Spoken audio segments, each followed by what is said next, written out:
Hey guys, Ben Ling, Altitude Capitalist. Over the past few weeks, there's been a lot of talk about the merits and the pitfalls of buying unauthenticated autographs online because of the situation that the guys at Chasing Cardboard put themselves in.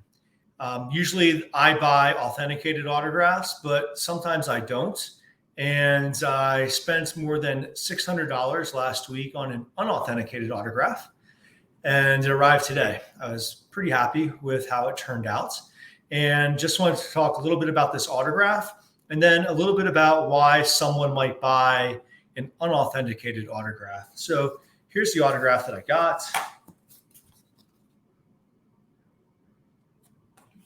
So this is an 8x10 signed by Buzz Aldrin, and it's a very famous photograph. It's sometimes referred to as the visor photograph. The picture was taken by Neil Armstrong on the surface of the moon. And a cool thing about it is you can see Armstrong's reflection in Aldrin's visor. And a lot of people like that. It's a nice picture. The Apollo astronauts, they were given cameras almost as an afterthought, and they were given no instruction. They said, hey, take these cameras with you, take some pictures that when you can. But make sure you take some pictures. That was really all the instruction they got. And the photography created by the astronauts from the Apollo moon missions was some of the most spectacular photography in the history of the world. And they were really just handed a camera and said, hey, go after it. No training in photography whatsoever. But so that's the picture. The inscription is important to me. The inscription is, "We came in peace." And it's also inscribed Apollo 11. Aldrin signs a lot of things Apollo 11. A lot of times he'll date it July 20th, 1969, the date of the moon landing. These are hard to find, the ones that say "We came in peace." They're out there, but they're expensive.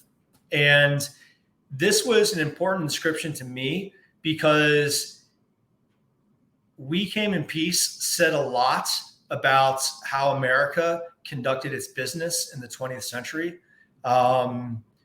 Head and shoulders above almost any other global rival that we had. If you put yourself back into the late 1960s, remember that America was in an existential nuclear arms race with the Soviet Union. And a big part of that was the space program. And Americans were very uneasy about Soviet advances in the space program. The Soviets likewise were uneasy about our advances in the space program. Obviously, we were the only nation to actually make it to the moon. And "We came in peace" is part of the inscription that's on the Apollo 11 memorial that was left by the astronauts on the moon. The full statement was "We came in peace for all mankind." And it was signed by Collins, Armstrong, and Aldrin, as well as President Nixon. And the notion of us saying in the middle of this nuclear arms race, in the middle of the Soviet Union making land grabs all over Eastern Europe and even into the Western Hemisphere, for us to say "We came in peace for all mankind" at this most important juncture just really spoke to me a lot about like what it was like to be an American in the 20th century. So that meant a lot to me, and that's why I kind of paid up for this particular Aldrin autograph. About buying unauthenticated autographs, it's buyer beware. I'm a big boy.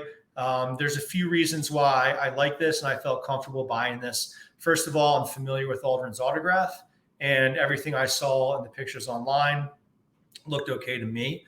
Secondly was the seller. The seller specializes in only autographs of Apollo astronauts, specifically the moonwalkers. And he has almost 1,000 feedback on eBay, 100% positive feedback. So those are the two main things that really made me feel comfortable with this. Here's another picture of a similar autograph that someone's trying to sell right now. And he's trying to get a lot of money for this. He wants like $1,600 for this, which is a bit much. He sent this to BGS for authentication. Like I said, mine didn't come with an authentication. I may send it to Zarelli, or I may send it to PSA. I believe that Zarelli is the guy that PSA uses for authentication. If anyone knows that for sure, please let me know. But I think Zarelli does PSA's authentication for them. But this zoomed in image is almost exactly like what mine turned out like. I'm very happy that mine came. It's in good condition. It wasn't smudged because the seller said, hey, the picture you see online is similar to the one you're going to get, but it's not the exact same one. Because he had a stack of like 8 or 9 of these. He sold through most of them. But anyhow, that's a little bit about buying unauthenticated autographs. That's kind of my thought process on buying this unauthenticated autograph, which is a little bit expensive. I'm not sure if I'm going to send this in for authentication. I may. I'm just going to enjoy it now. I'm really happy to have it. But buying this piece is very different. The seller of this is very different from what Chasing Cardboard did, which was they were selling an unauthenticated autograph where they just received a BGS quick opinion that said it's probably bad. So that's the wrong answer. This is probably the right answer. I'm really happy to have this. Would love to hear your comments. Thanks.